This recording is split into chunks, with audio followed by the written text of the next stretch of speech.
I'm in Santiago de la Compostela, and I'm in the Hotel Costa Bella, and I'm talking to Jose Antonio Linares, who's made a tremendous success of 2 boutique hotels already in Santiago, and is now making a 3rd one. And I want to ask Jose Antonio just what his philosophy is of these hotels, and what philosophy is making him so successful. So tell me, Antonio, what's your philosophy? We were talking earlier on about the breakfast. So tell me about the breakfast. Okay. I think the point is to offer a different product. Today is the same all over the world. It's the bad side of the globalization, and when you try to do things like locals. For example, in our breakfast, we put a really big toast with Galician bread made every morning and toasted not in an electric toaster. We put the toast in over fire. Then the texture, the taste is completely different. I think most of the people appreciate that because it's more real flavor. It's these sort of things. You can not have this kind of toast in a luxury 5-star hotel. Maybe in Manhattan, I do not know.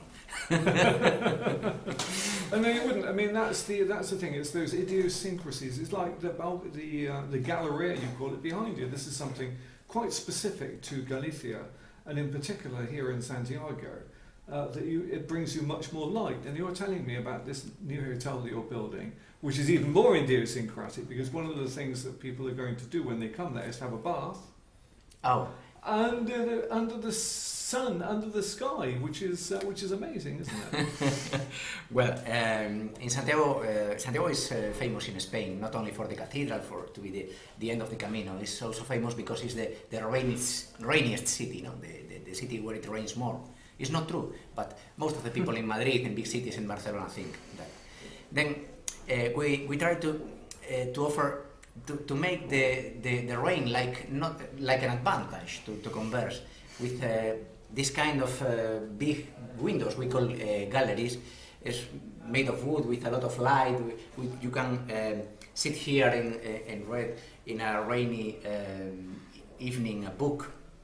And in fact, in our new project, we are going to put a bath tub outside in a room, because to associate the rain of Santiago like something positive, not negative. You can have a bath under Santiago's rain. Under Santiago's rain. I mean, they tell me that, in fact, I'm sure it's not true, but Santiago had 1 year, had 300 days out of 365 of rain. But you're saying that the rain is a benefit in many respects, because that's why Galicia around here is so incredibly green. And it's not cold, freezing rain, it's warm rain. So people can come here, and instead of saying, oh my God, it was raining all the time, they can say, it was raining, we had a wonderful time in Santiago. The other thing that you were saying about your philosophy is about the people that work for you. I've noticed that your reception staff and your waiters and everybody is incredibly helpful. So tell me, what's your philosophy about the people that work for you? Well, thank you so much about your kind words. I really appreciate it. Now, we think that the people goes on vacation to travel, spending a lot of money, and people want to be happy.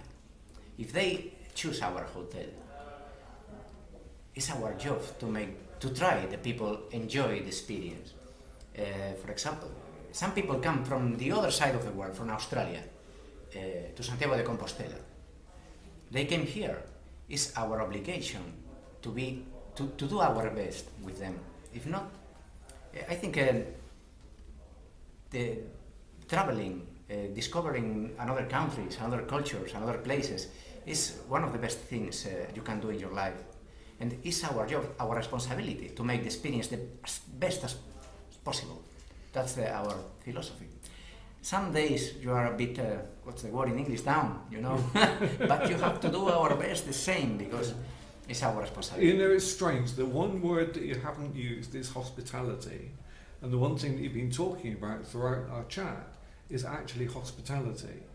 you do feel that when you come into any one of your 2 hotels now and 3 hotels presumably next year, that you are provided with true, thoughtful hospitality. And next year, of course, is going to be a big event for Santiago because it's the.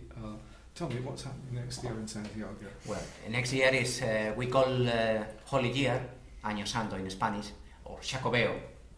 It happens when the 25th of July is on Sunday, and it happens every 6, 5, 6, 11 years. Then the next one would be in 2021, 21st. Many people come to Santiago, above all for religious reasons. We have big events, big concerts, expositions, but above all for religious reasons. Even maybe the Pope of Rome will come 2010. It's good for the city, not for the city, for the hotels, for the restaurants, maybe not for the neighbors, because between May and September the city is a bit overcrowded. But it's interesting. We love, in fact, the Xacobeo. The city is full of life. It's good. It's good. A good experience for us. Yeah, and also it's the combination of the pilgrims who walked from hundreds of miles sometimes to get here, and the students in the university. So you have a good spiritual life, and you have a good nightlife as well. Sure. The nightlife of Santiago is changing now, but it's another complement for the attractions of the city. We have, as I told you before, a really big university with 500 years old. They say that, I don't know, but 500 years old. One of the oldest universities in our country, and the nightlife is very intense, in very bohemian. You have in some locals, in some pubs, people from